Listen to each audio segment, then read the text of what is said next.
I had to be authentic with where I was in any moment in order to make it through and to reveal the next step in my offering. My guest today is Pablo Castro. Pablo is a breathwork practitioner, and he's also a lead trainer with Alchemy of Breath, and he's been there for several years now.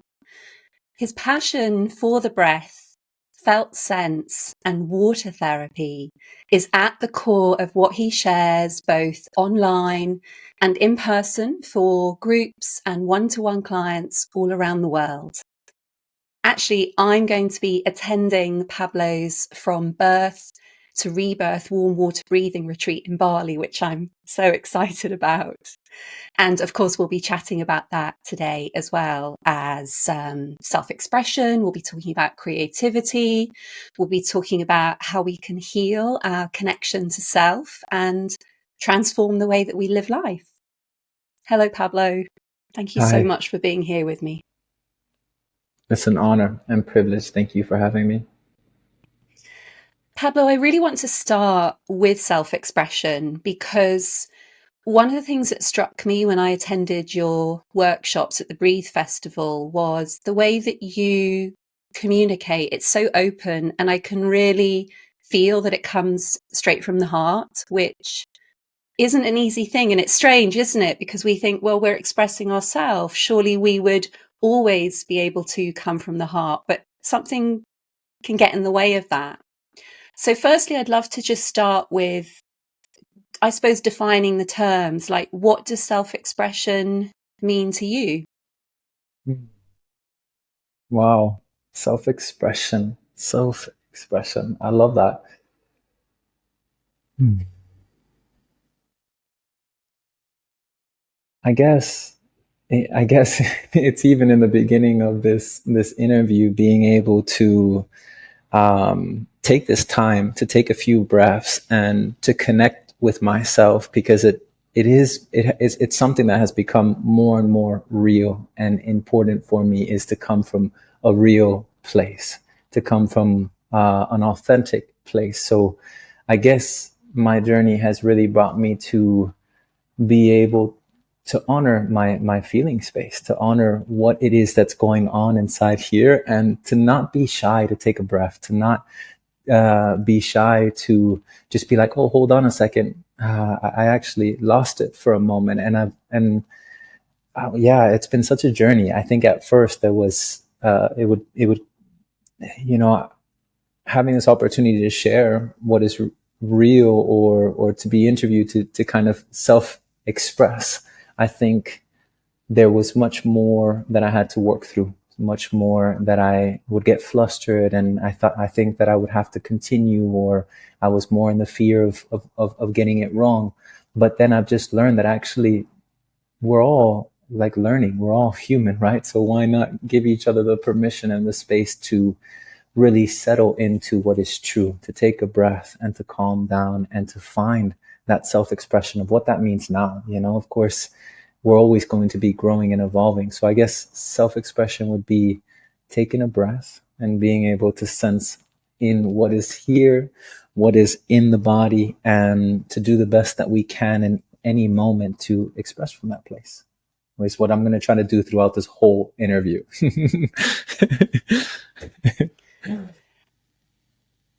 There's some really beautiful things that you touched upon there, Pablo. For me, the fact that you took that time, I think, is huge, because if we take this idea of self-expression and we think of my audience, which are they're creative souls, they're writers, it's that permission to take the time to see what that idea is, what that impulse of creativity is. And I think not taking that time can cause trouble. Or, you said you felt that you had to kind of work through something if that disconnection was there. I think there's almost this sense that when we're in society, everything's got to come fast. We can't be seen to hesitate. It's got to So be perfect.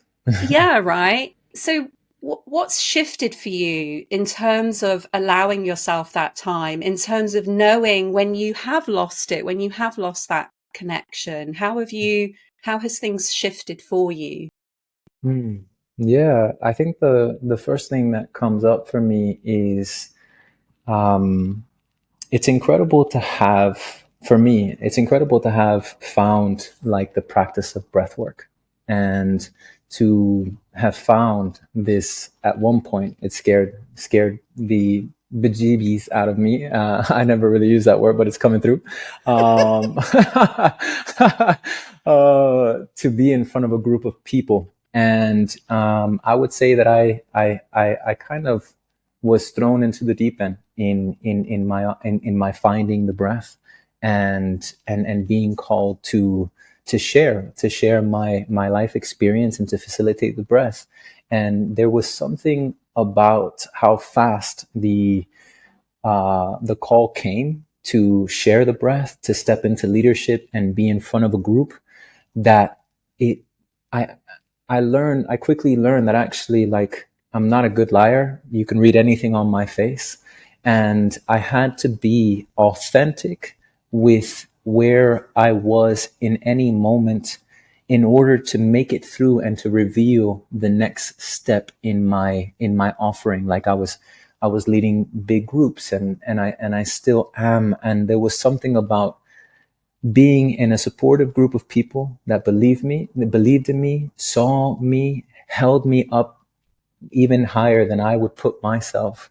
And then to just continue to choose my authentic experience, to voice what is coming up and what is there, so that I can just accept that there's part of me that fears, there's part of me that doubts, there's part of me that hesitates, there's part of me that plays small, but that's not all of me.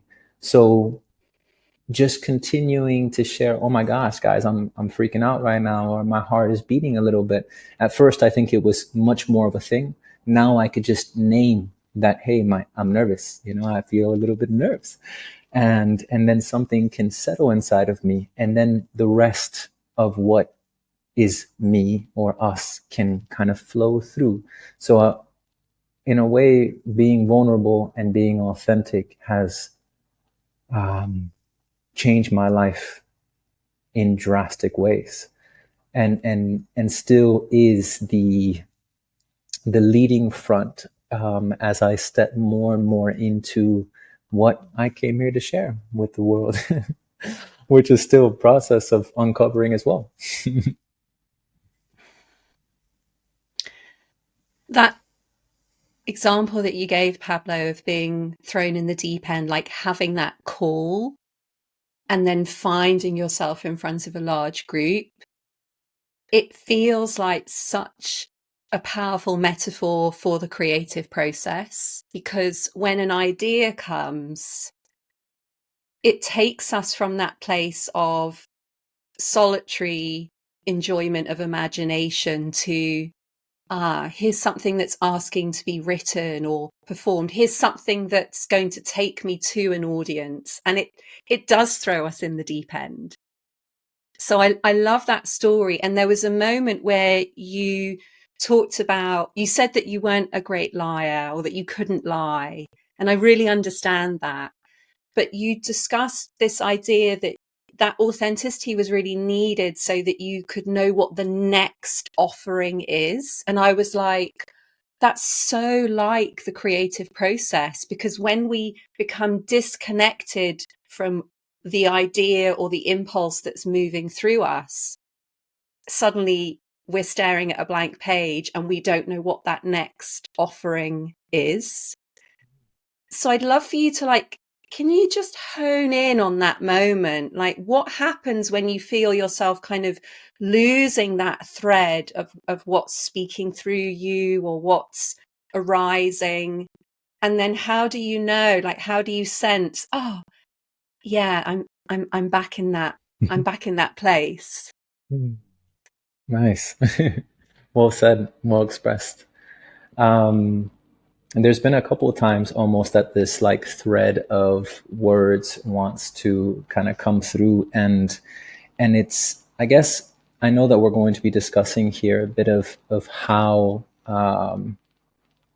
trauma can kind of obscure that creative process, or even how coming into this world, depending on our experience, how that can affect, right? It doesn't even have to be trauma, which we're going to uncover in today's call.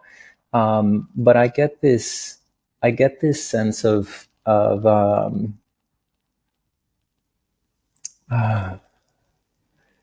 when I'm in that flow, it's a deep connection. It's almost like it's a slowing down, and I am slowing down to the level of where, like, the level of the body, which for me is like the felt sense, or the body realm. And it's different than the mind. The mind is a little bit more boom boom boom, and the checklist and the go go go, right? But the body's like there. And it's got such a wisdom. It's got such a, like subtle vibration, and a almost like a hum. And for me, I guess I brought up a little bit of that trauma piece, because it's incredible how much we lose touch with our body, how much we lose touch with what wisdom we have in us and available to us in our whole life, right? But we've disconnected. We haven't been taught to stay connected, or at least I haven't, right? And we put our focus outside, and it becomes about other people and pleasing and all the things that bring us further away from that body realm. So for me to lose that connection, it is when I'm trying to please somebody, when I'm putting the pressure on myself that it has to be something other than what is true, when I have to be better at something, or I feel like I'm being judged, or I'm judging myself. Like it's almost like a hot flash, or or a little, if I can really name it. I almost lost it on an event that I was leading last week, and it feels like fluttered, like being flustered. And there's this moment of like do or die, where the flusteredness just wants to unravel into itself, and I can, who knows what, say what, until I either grab it again or I just, oh, I'm sorry guys, I totally flopped that.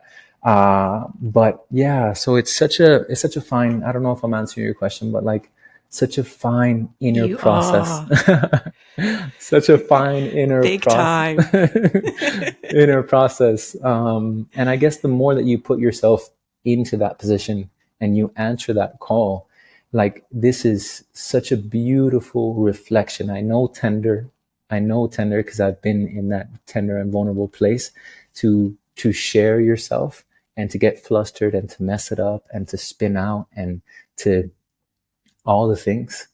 But it shows you, it shows you about yourself, and it shows you to get your back, and to be on your team, and just be like, hey, it's okay, buddy. Stay on the bus. Take a breath.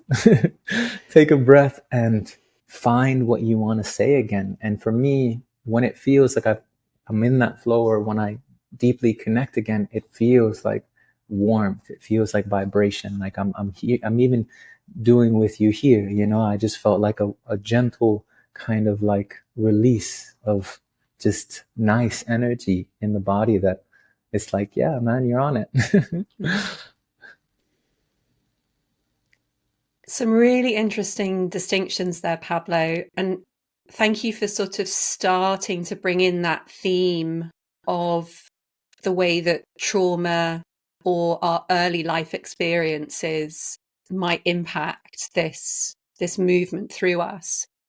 I love that you talked about the wisdom that's in the body, and the kind of flusterfuck, like that term just came to me, that Yeah. happens up in the head, right? Mm-hmm. And the difference between the two, because yes, the body is such an abundant place of creativity and love and ideas, And also it can be a very scary, painful place if we haven't yet had that healing journey. For me, my body was a terrifying place to be in, and the messages that it was giving me didn't feel like wisdom. So I'm curious, because I heard in another interview where you talked about how the felt sense was home to you. And I thought, yeah, now I can really relate to that. I can really relate to when I go into my body, there's inspiration, there's ideas, it's speaking to me, it's telling me what it wants the world to know. But I had to do a lot of breath work to come to that place. So let's go back. Let's sort of start to link the idea of our past experiences and how they might affect this flow, how they might affect that truth that's coming through us, and how the body might feel if we haven't resolved that. I realize I just asked you 3 questions in a row. So let's break it down. So first of all, let's just look at how do those past experiences impact the way that we express ourselves?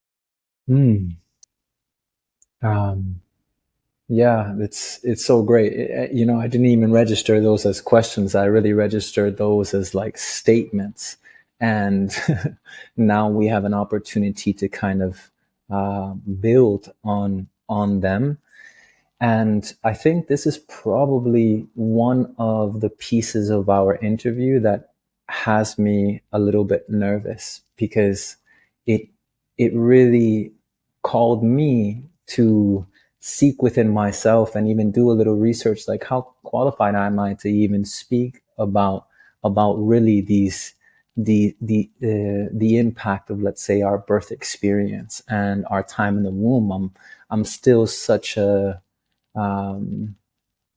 like a baby in that sense of understanding the depth of it, as I feel really maybe the world is. I don't think that there's so much that's widely understood about how impactful our time in the womb is. And as I was doing some research, I even, depending on how much we want to unpack it, like I was even reading something that we share in our retreats about blueprints and how our ancestry is in our genetic kind of makeup. And how, when we're forming as babies, we can already have a blueprint from our ancestry that is informing our body. Already can be like a mini opportunity or trauma, let's say, that we are being born with. And then it is, we're reading a book, actually, both Carrie and I, Windows into the Womb. And what it is sharing is that at some point in the understanding of what is happening within the womb and in our development, like it was thought that it was, I'm not going to go way back in what they what they first thought, because then that will probably bring up a whole other thread. But I would just say simply that it was thought that it was a protective shield, the womb. So no matter what the mother did, that it wouldn't impact the baby. But that has been demystified, let's say. And it's everything impacts the baby. Even from ancestry to the choices our mother made when we were in the womb, the thoughts, the experiences, even when we were being conceived, what that relationship was up until the point that we were born. And for example, if you were a C-section like me, I've recently found out that the C-section, I didn't really have an opportunity to fight my way or to choose my portal into this world. So it has somewhat become a battle for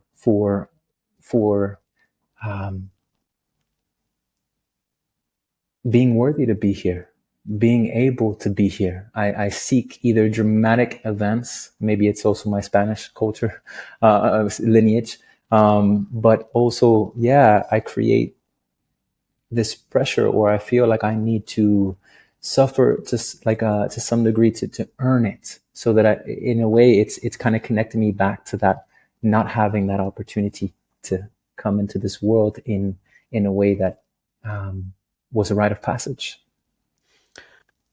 Wow, I'm so moved that you mentioned that, your own experience, Pablo, the C-section. I'm going to touch on that, but then there's also something else that you mentioned that I want to go deeper into. Thank you for sharing that, and also the way that you sense the impact of that. That really aligns with some of the other case studies that I've been reading, where in the absence of the experience of the birth canal, which is essentially our first physical experience, which can be both pleasurable and also painful. The body is being squeezed and massaged. So the case studies are showing that in the absence of that, we don't get that sort of very first crucial definition of our relationship to the body, to the physical. And it can also leave us with this sense of really wanting something, but not knowing what it is that we want, because we didn't have the gift of what that desire is for. So it's so interesting to get another layer from your own experience. Wow, thank you for saying that. I almost like caught myself just like jaw drop, like, really? That makes so much sense. Yeah. And also Yeah. because we don't have that pleasure pain experience, for me, and again, I'm really just going on my body wisdom that's offering up thoughts on this evidence. I'm like, wow, isn't it so important that the moment we're born, we get a lesson into the extremes of pleasure and pain? And in the absence of those, let's say, natural boundaries, where we can possibly go to extremes to sort of try to find the boundaries that we didn't get given. So, you sort of talked about that extreme, maybe you thought it was your Spanish heritage, but again, I was like, oh, I wonder if this is an extreme behavior, because you're searching, like, where is that point of pleasure? Where is that point of pain that is somehow missing from that early experience? Yeah, fascinating. So I want to go back to something that you talked about. You mentioned the blueprint, and for me, I love it. You were like, "Oh, I don't know if we want to go down there," but I'm like, it's come into the conversation. As I Yeah. was listening to you, what dropped in was our ancestors were storytellers. That's how they survived. And again, I'm thinking of my audience. I'm thinking of the writers and the creatives in my audience, and how this idea to tell a story is so innate within us. Mm. But here's where I think we're at that evolutionary mismatch, because we've got this innate drive to tell a story, but let's say you're a writer and you're navigating the publishing world, you also have to experience rejection, a door being closed on you, someone telling you that your story is not the right fit for their magazine. Now, our ancestors didn't have that kind of rejection. It was just tell your story, and we receive it with fascination. So as I was listening to you, I was thinking there's a trauma in that, in that this kind of innate flow of storytelling is now finding itself in a world that says, not here, not good enough, not wanted, and how we're sort of negotiating that desire to express versus the external world that says, I don't want to hear your expression, actually. I don't Yeah. know what you think about that. Yeah, absolutely. To build on it, yeah, it's it's like, no, I don't want to hear your story, but it's also judgment of the story. It's projection. It's focusing on, here's somebody who wants to tell their story, is doing good things and has something to give, but no, I'm gonna slap it down because I don't feel like I'm doing that, or I feel jealous, or I feel like it's, like I gotta pry on that. I know it's not the only thing, but it kind of feels like, because you identified that there's a kind of trauma in that. It's incredible. Like, it is such a different reality now, where this opportunity to have so much media on any step that we take, like it really does make way for light and dark, for judgment and hate and rejection and like, you know, and wanting to like take it down. And I don't even really know, right? Cause I'm not a writer, but I could feel these parts within myself, and I know the reality. You know, I've done my fair share of being in reality and just studying, experiencing the human. And then there's also the beauty, the people that are behind us. And how do we navigate that experience of continuing to find ourself and our truth and our, let's say, purpose or mission, when there's so much opportunity in any given moment to either beat us down or lift us up? It's such a courageous thing. Mm. Yeah, as I'm just absorbing what you're saying, I'm coming back to you in front of that audience of people that you shared earlier, and that moment of like recalibration between wanting to please people, which takes you out of the body and the wisdom, versus coming back in. And I could sense as you were talking that that's what happens, isn't it? We sort of have this natural expression, and then the moment the judgment comes, our focus then becomes on how can I please that person, or how can I change the way that they feel, and we're out of the body, aren't we? And we wonder why we feel creatively blocked. Yeah. Let's sort of swim into some waters now, Pablo, because I feel that it would be really lovely to start to introduce the water, the breath, into how we can begin to change some of the experiences that we've been talking about. Firstly, though, I'd really love to start with you just giving us a little window into your relationship with water, when you're swimming in water, maybe when you're hunting fish in water, because I've heard you talk about that briefly this morning, but also in another interview. And I thought it was such a perfect metaphor for the creative process. So let's begin there, if you're happy to share some of that. Absolutely. Yes, absolutely. And I love that you have brought that in a way, because um, having seen the prompts and invitations of what we would possibly speak into in this interview, I was like, I hope, like, I have to start with my relationship with water and my love for it. So I love that that's coming in. And there's also a couple of things that we've said. I'm sure you're aware of it too, that I'm also still very much like, oh, we could have gone into that. So yeah, I'm just going to voice two things just so that I can let it go. And one of them is, if you're curious about the how your birth experience, we don't even need to see it. We don't even need to see it as trauma. If you're curious about how your birth experience may be influencing the way that you are living your life now, then just journal on that. Reflect on how you entered this world, and maybe start to do a little bit of investigating with your parents if they're around, or your siblings, or anybody that can give you some information about that time, because it's such a sacred time and an important part and an integral part to who we are. And we could be playing out things to this day. I know that's trippy, but yes, that is what we're finding out.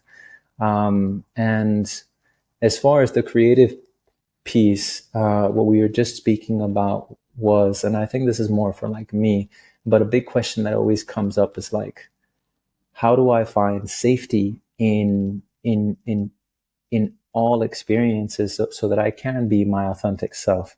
But and there's been times, and my partner is an incredible coach, and she's really helped me understand where I'm still trying to project my lack of safety onto the world, by just saying, but I want safety. I want to create safety within this exchange, within two people, within a group, and ultimately the world. But yeah, when it becomes something that we project outside instead of something that we understand inside, that was a interesting insight that I had recently.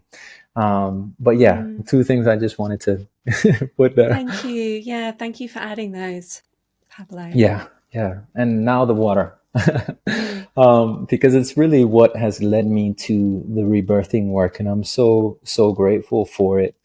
I grew up in the water. I Since I was a little kid was going to the Florida Keys, and I guess yeah, my family.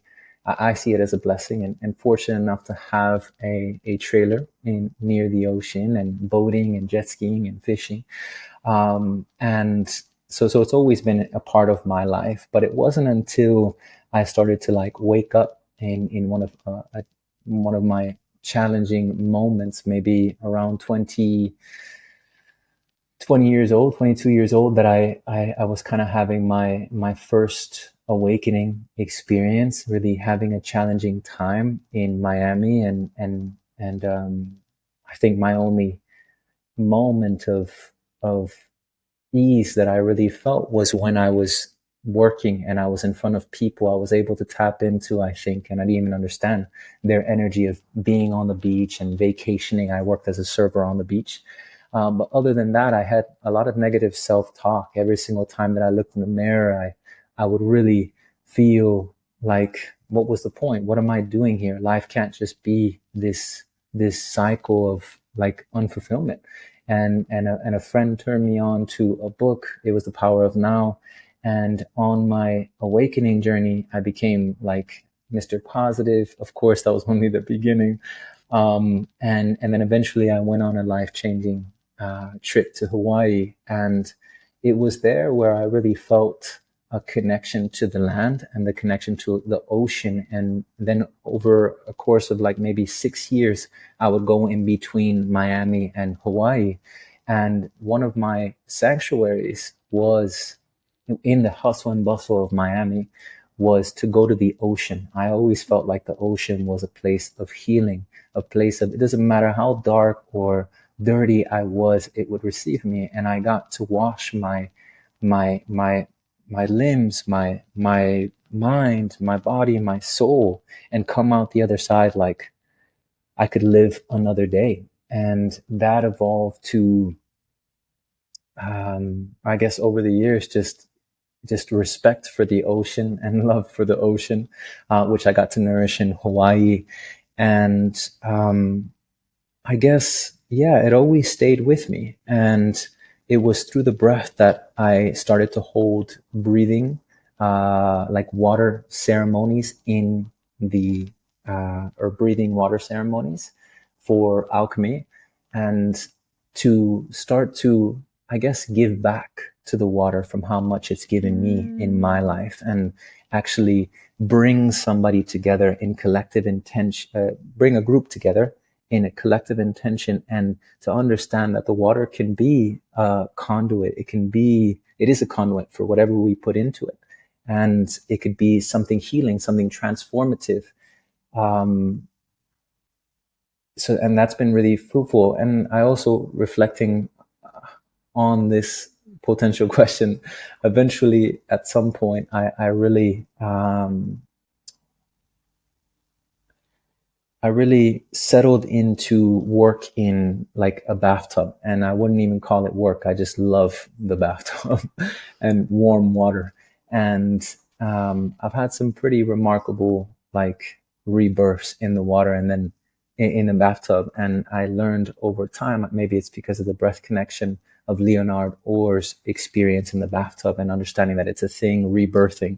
And it was already unfolding in my experience, where I would just, yeah, kind of go back to these interesting times in my life. And there was something about the warmth of the water and the container of the tub that just transported me to these interesting areas. So there's a lot of respect and love and living from the water, and and with the water, that yeah, I really do feel. So yeah, interesting in how I express that. But um I yeah. love the way that you talked about how no matter how dark you were feeling, you were like, no matter how dark and dirty, I could go into the water and be received.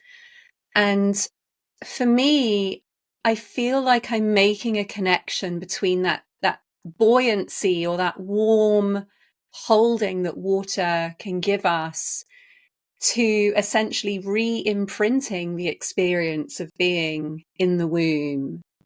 And for me, when I'm listening to you talking about breathing in water and that rebirth experience, it's almost like it's like a reset to kind of consciously establish how we want to feel about ourselves and how we want to feel about the world, separate to what may have been imprinted on us when we were in the womb that we didn't really have control over. So it feels very empowering to me to be in the water and have that experience. Wow. I would Something say ding, ding, resonated ding, with ding, you. ding. Absolutely. So well articulated and integrated and weaved into, yeah, just touching on those on all those aspects that I mentioned. And yeah, it just highlights for me how the water is this force that can be a friend, right? The ocean is I understand that it's different for every human being, but I do believe that it has a consciousness. I do believe that it's nature, and as nature does, it impacts us, it moves us, it has wisdom for us. And I think that, I got to live that real time in really being received by it and loved by it, and therefore like celebrating it and growing an affinity for it, that then on the path through breath and holding space for people, I was naturally drawn to like, oh my God, people are doing work in water. People are bringing their intention, because intention is a big piece that I want to speak about in this interview as well. They're bringing their themselves to sacred waters, and the water just, it responds to our intention, it responds to um it responds to us, and I believe it's always kind of listening. So yeah, very interesting how that affinity for the water then drew me to want to hold space in it, and to hold ceremonies. And then that rebirthing piece, I believe, because it's a conduit and it responds to what we may be exploring within us, maybe that's what led to the rebirthing in the tub. Maybe it's what I heard in a conversation or a podcast, or what I've been learning about rebirthing that, yeah, has led to some very interesting rebirths in the tub. Let me just take a moment to come back to intention. That feels like a really powerful word to bring in. I'll tell you why, Pablo.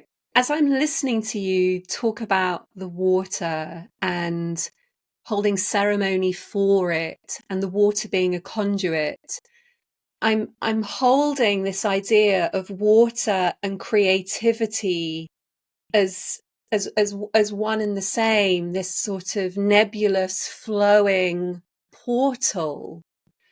And it's the same with a creative practice. We want to enter into creativity with intention, just as we enter into water, and then that intention will set the experience, won't it? But often, and I've done this myself, I've entered into the creative space with a kind of dread, like, oh God, like, what's going to happen today?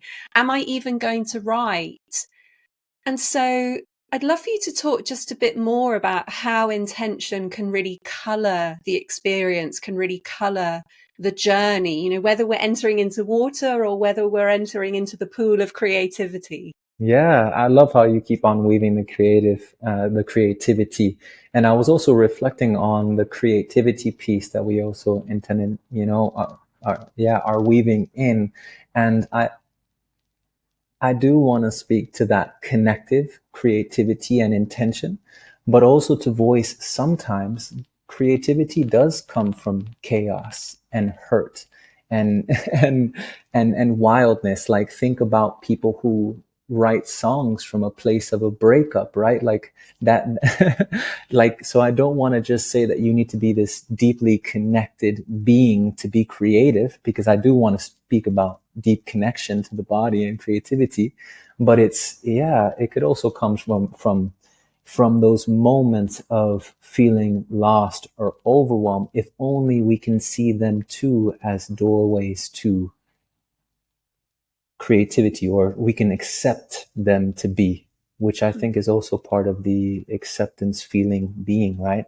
So to speak about the intention piece, if you were to ask me, like, what does, uh, what happens in our warm water breathing retreat, right? And what makes warm water breathing like powerful, like what kind of work are we doing there?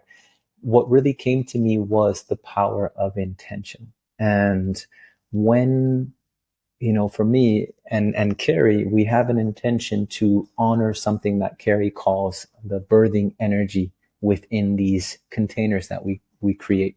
The one that we have in Bali is 7 days.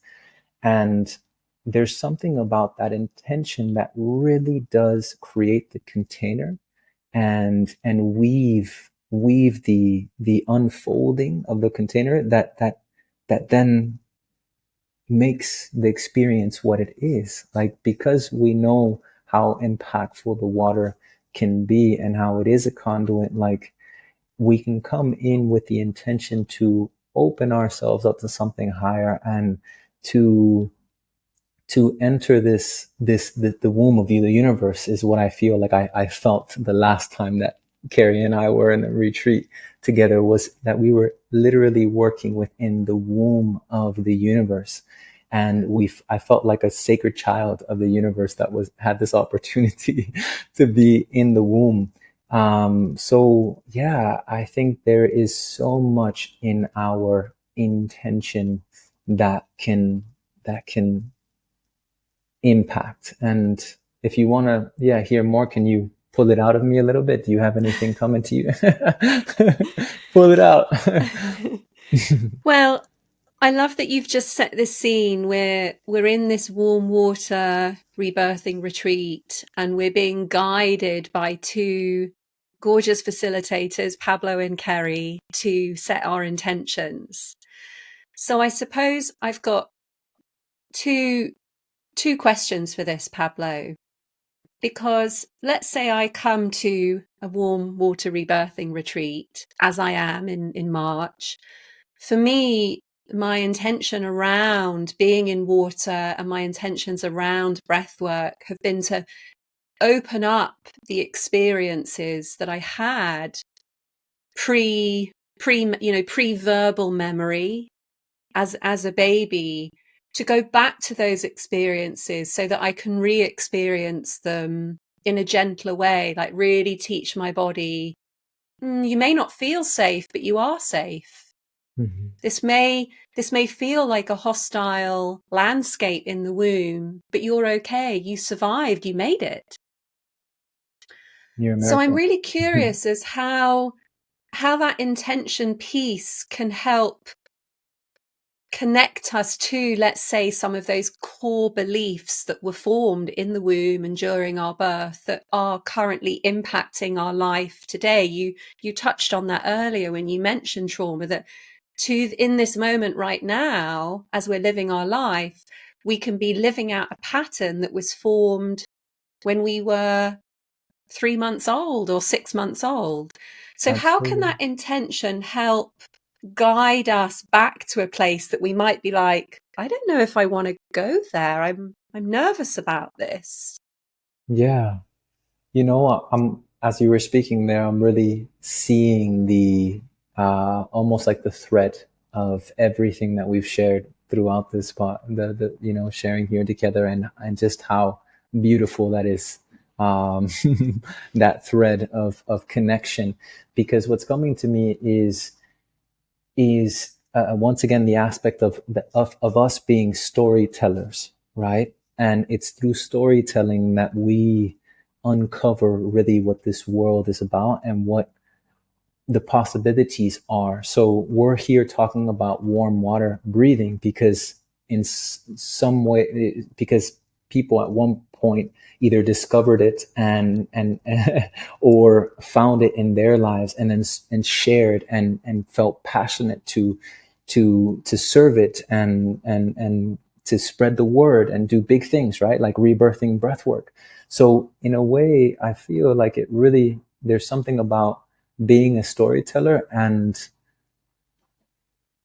like we are all uncovering that there is like profound possibilities in this work, this rebirth, the water, and what we're going to do in that retreat. And maybe there's there, I don't know, for some reason I'm getting like maybe there's enough in that one can trust that actually there is so much that I don't know. And what I'm going to uncover is what is rebirthing.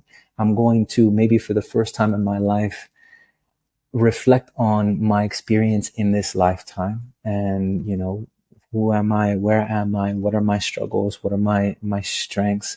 And how can this be connected to the way that I entered the world? And then we create this inquiry within us of how did I enter the world? What do I remember?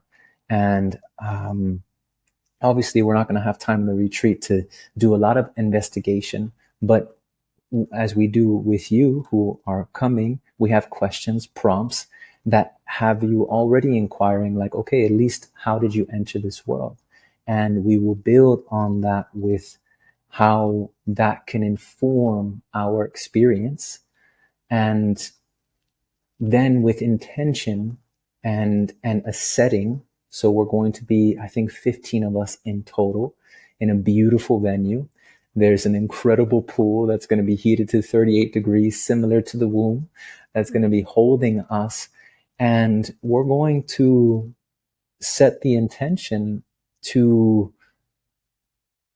really reflect and ponder and connect on those initial experience, to be informed about what imprints can come from, like I shared with you about being a C-section and feeling like I need to fight for the world. Or say if we were a late birth, maybe you show up late to an appointment or something. Like it can be just that simple.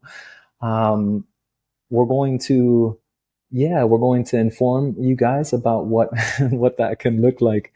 But it's in that, I guess, safety piece and intention that we can enter. um, Hopefully we enter like being held in the womb again. And imagine if you had the opportunity to, accompanied by your adult self, imagine you were in the womb again and accompanied by your adult self, feeling the perfection that was there, you know, before anything in this life happened, before imprints and moments that we had that scared us or made us shy or play small, the judgments and all that. Like, I guess that's part of our intention, is that birthing energy can really bring us back to being in that womb space, being held in that perfection. And I mean, even with blueprints aside and everything, if you do read that book, Windows into the Womb, you'll find out that it is such an intricate, incredible, like, I wish I had a word. Sometimes my American gets in the way of being very elaborate with words. But it is incredible the way that the system works to create you. Everything that has to happen on the path from conception to, I mean, so many things that a sperm has to do to go and like, it's incredible. Like it somehow, like, it feels like it's such a small window, yet everything works in such a perfect way in order to create you, that there is perfection in that. And when we can allow ourselves to go back there and remember, wow, I do belong here. I was chosen for a reason.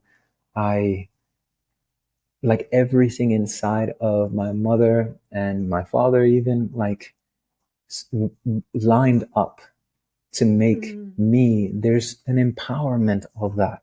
And when we can connect with that, then for me, it shifts the way that I see everything. It shifts the way that I see my trials and my tribulations and my struggles. Like I guess from that connection, I feel a little bit more whole, and I can see into my experience, and just with a little bit more resilience, I can reflect on my traumas and my disconnecting points. So yeah, that's how I would share um, that piece of like how these experiences impact, and how by doing this we can become informed, and yeah, transform our moment, our disconnections. This theme of perfect feels like such a lovely place to have arrived at, Pablo, because there is a perfection in that experience in the womb, that moment of us coming to consciousness and coming to life. And as you were talking about it, and I was really just feeling into that space of just pure life, pure love, pure oneness. And then almost like the shadow side of that perfect experience where we're trying to be perfect, which is much more of a kind of cultural layer that we learn we should take on. And the two are very different. So I'd love to just end with this idea of when we are enabled through this breathwork experience, through the way the water holds us, almost teaching us how to hold ourselves in that perfect way, because there's no judgment when the water's holding us. It's not like, well, I'm only going to hold you if you do this. It's just there and it's holding us.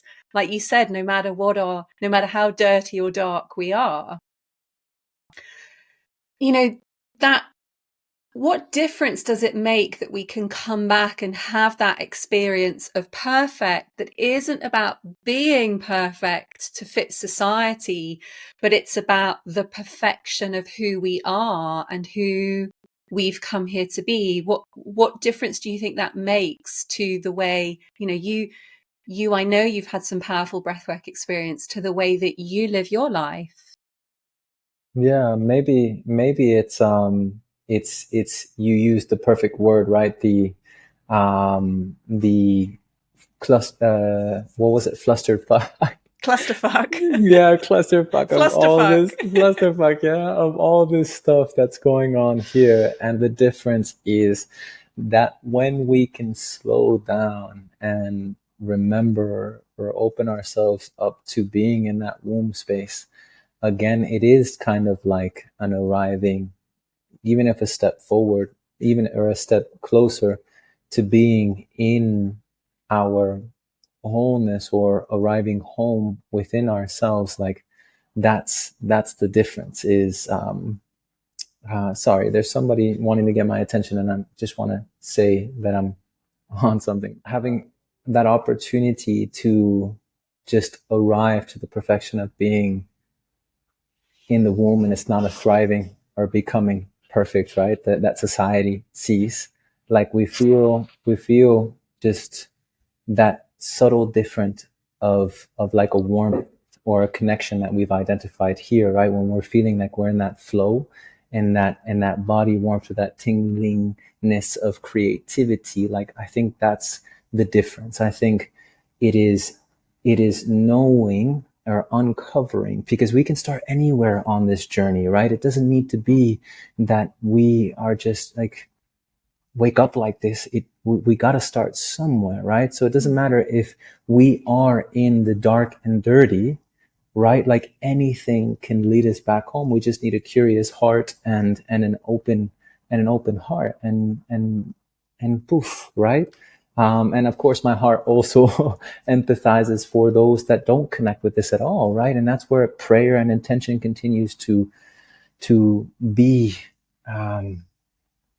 yeah, just something that continues to hopefully make way for these powerful times that so many people are saying that we're finding ourselves of transformation now, right? The collective going through big shifts. And I'm not going to get all esoteric, but it does feel like good times and powerful times. And I do feel like, yeah, like there's a lot of opportunity in these times. And yeah, so to wrap it up, just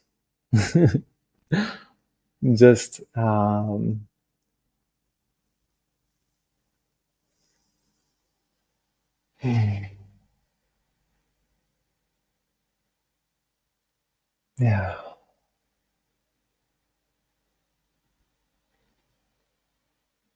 maybe I'll share with you all that, like, something that came to me when I was putting together a course, or actually like a little workshop of rebirth. It's like, that imagine a world that has connected their to that perfection in the womb, to everything unfolding to make you, and being nourished in the perfect time, the perfect temperature, like the ecosystem is just snuggles, yeah. And imagine, even if for a glimpse you got to, like, the world got to remember that. For me, that seems like a completely different world, that's possible, of just having that glimpse of some intelligence, some power, some force, and maybe that even connects us to some, or the beyond, where we came from, right? Um, that I think everybody needs that reminder in their life, and then we can, yeah, experience something different. And yeah, I guess that would be my intention for the work. Um, yeah. That was really powerful, Pablo, that, just that statement that everybody needs that reminder, because it's such a beautiful reminder. I know that in my breathwork practice, I have a longer breathe that I do. It's around about an hour, and it takes me to that place. It's paradise. And living my life knowing about that place means I'm living a very different life to the life that I was. So, yeah, thank you for sharing that. And really, thank you for bringing so much presence and authentic self-expression to the conversation today. I've really, really loved chatting with you. Same. What a joy. And it feels like there's so much more there, still really circulating, and wanting to birth from, I guess, this creative bubble that we've created and weaved here. So thank you so much for having me.